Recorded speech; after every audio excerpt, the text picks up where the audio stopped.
Hey there, welcome to Jet Setting with Jackie. If this is your first time here, welcome. My name is Jackie. And if you're returning, thank you so much for coming back. In this week's video, I'll be talking about the return in residence application process. If this is of interest to you, stick around and I will give you all the details.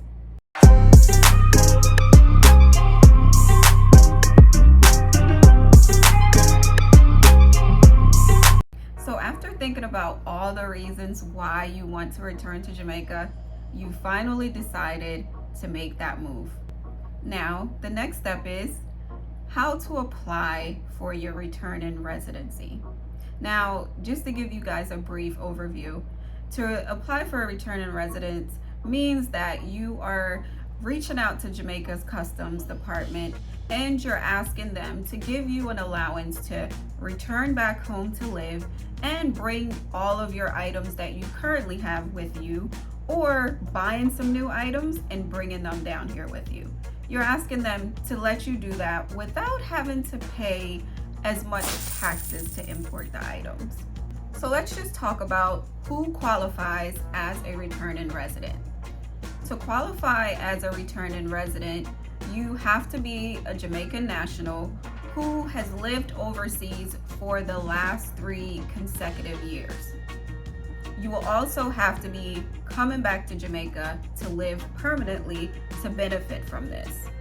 You can also be a student that's been away for at least a year, but less than 3 years. And you could also be the spouse of a Jamaican resident who intends to move here with your spouse and live here permanently. So now that you know whether you qualify or you fit into any of those categories, let's talk about what the process is actually like. I started the application process by going to their website and completing a form. This form initiated an email with a username and a password for me to use to complete the application. Once I received the email, I went to their website and I completed my application. A couple weeks later, I received an email from their office requesting additional documentation. They wanted documentation to show 3 years of residency overseas.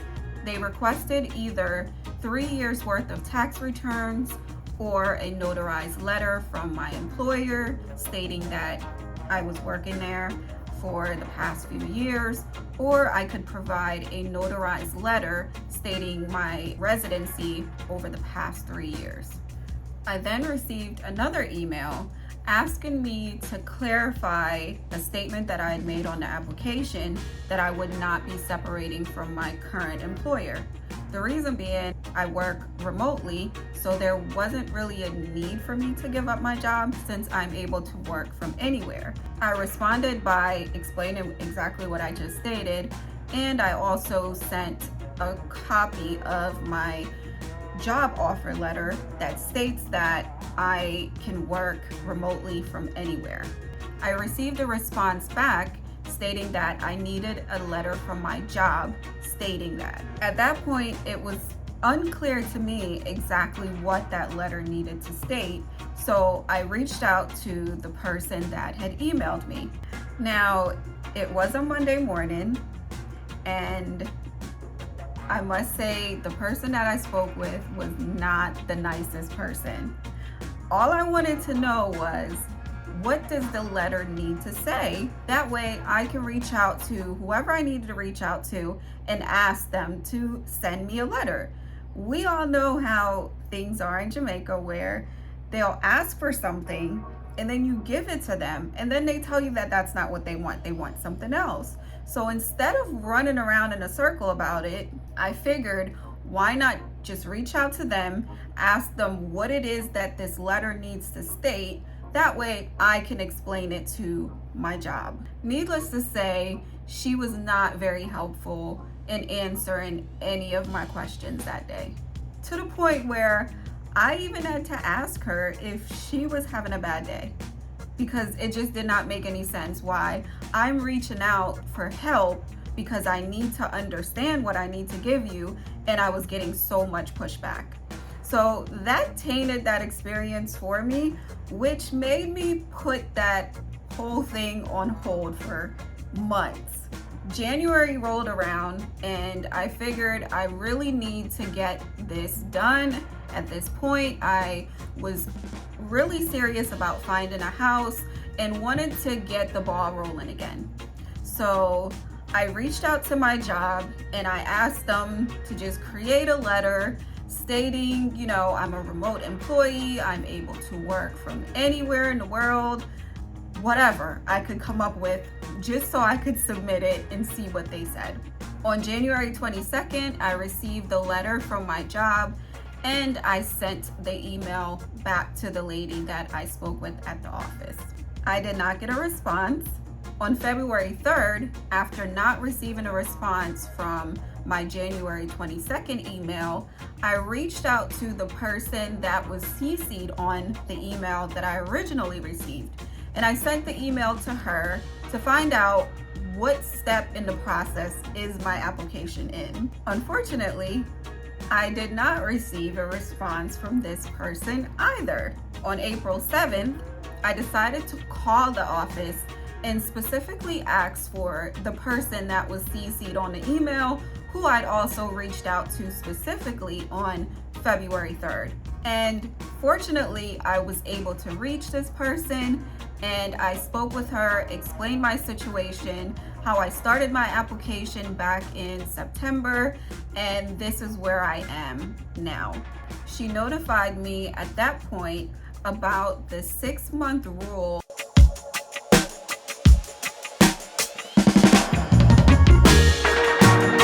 But she wanted to know when was the last time I arrived on the island, because based on the fact that I started my application back in September, October, that 6-month period possibly could have started back then, since I was on the island at that time. So I clarified to her that I just gotten back in February and that was the last time I landed in Jamaica. So she explained, okay, great, we can use February as your last land date, which means that from February until 6 months later, I would need to have my process completed if my application was approved. At that time, she also requested that I send in a letter of intent, which would explain my choice of permanently residing in Jamaica, and that needed to be notarized or signed by a JP. She also requested that I provided the boarding pass that I used when I last landed in Jamaica, send in a page from my passport to show that I passed through customs, and she also requested a copy of my TRN. At this point, it was April, so I'm sure that boarding pass might have gotten tossed once I returned home. Luckily, I was able to find the bag tag because it was still attached to my suitcase. I sent all the documents she requested on April 11th, and the next day I received my approval. I was given until August 19th to bring all of my items onto the island. They did count my last travel date from February as a part of the 6 months in order for me to get my concession. That gave me 4 months to get everything figured out and all my items shipped to Jamaica. Between April and August, I had to figure out all the items that I needed, arrange my shipment, purchase whatever else I needed to purchase, and have all the items shipped out to Jamaica to arrive before August 19th. On June 16th, I left Jamaica and went to the US to start this shipment process. Over the next couple weeks, I will walk you through what that process was like.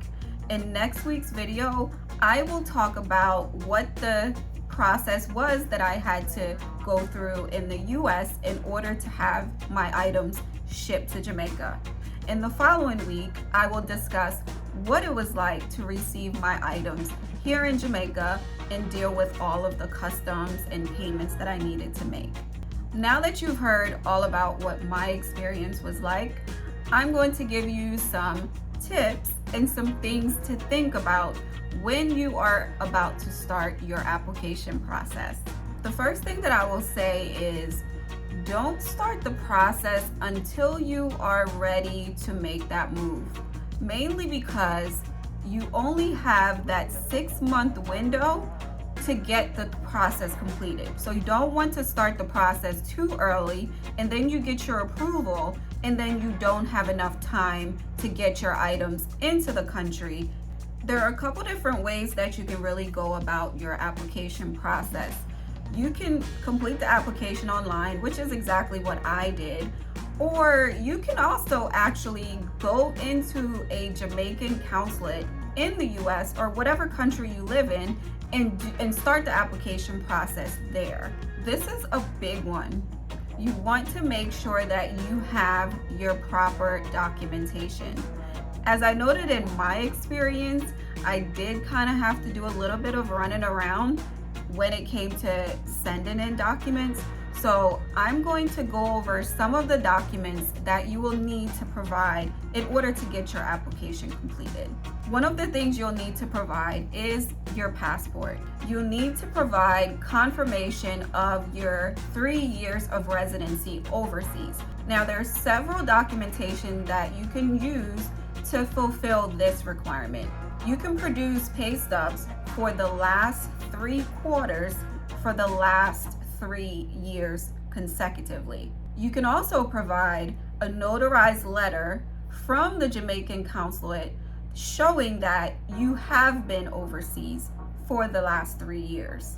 You can also provide a work permit that shows that you've been working overseas for the last 3 years, or retirement documentation, or some sort of pension paperwork. You can also use your social security letter that shows the breakdown of the last 3 years that you've worked.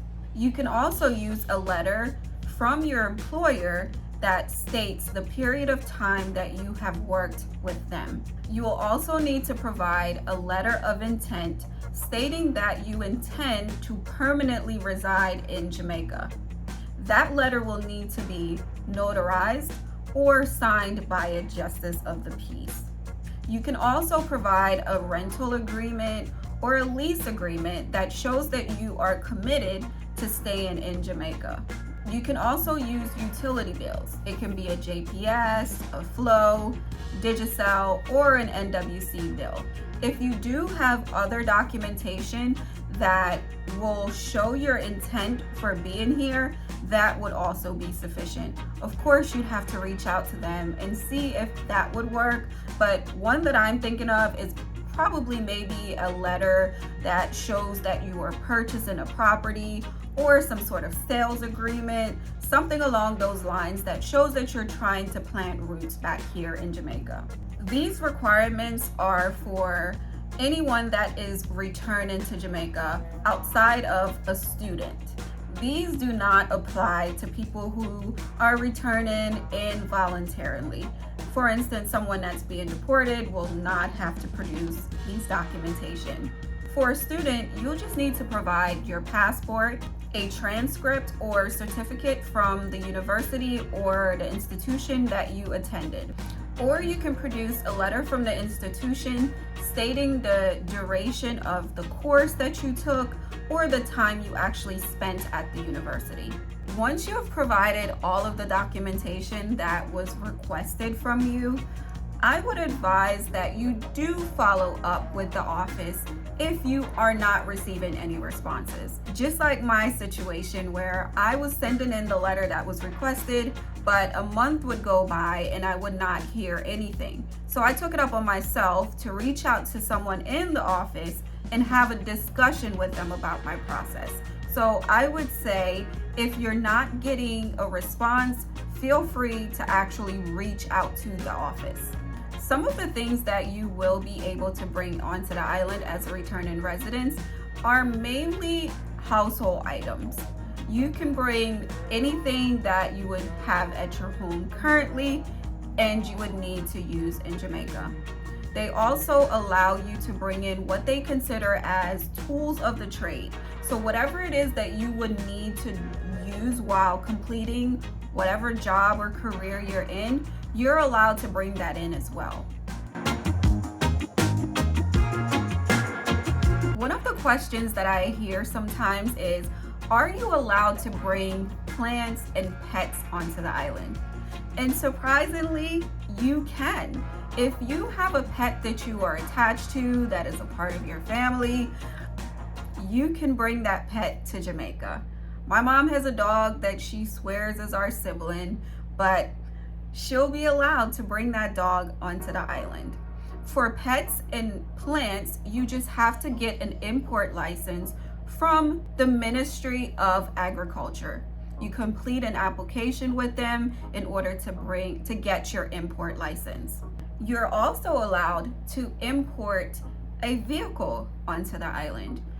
Technically, you can bring a car and another lightweight commercial vehicle if needed. Now, that is a whole process in itself. That process is handled by Jamaica's Trade Board. So you will have to complete an application with that department in order to get an import license for your vehicle. Now, just some things that you should know when importing a vehicle into Jamaica. The vehicle can be no more than 10 years old when you are a returning resident. Also, you must have had the vehicle for at least 6 months prior to your application to import. One thing to note, once the vehicle is actually in Jamaica, you also are not allowed to sell the vehicle for at least a year. And again, you can bring in 2 vehicles maximum, and it can't be 2 cars. I'm not sure why that's the rules. They made it up, not me. I will provide the links for all the websites that I discussed in the description box below. And that brings me to the end of this video. I hope that you have found this information helpful and that it will be applicable to your process when it's your turn. If you have any questions, please leave a comment below. If you enjoyed this video, go ahead and hit that like button. And if you enjoyed content like this, or you're looking forward to what's coming next, go ahead and hit that subscribe button. And don't forget to hit that notification bell. That way you will know when I've posted my next video. Until next time, bye.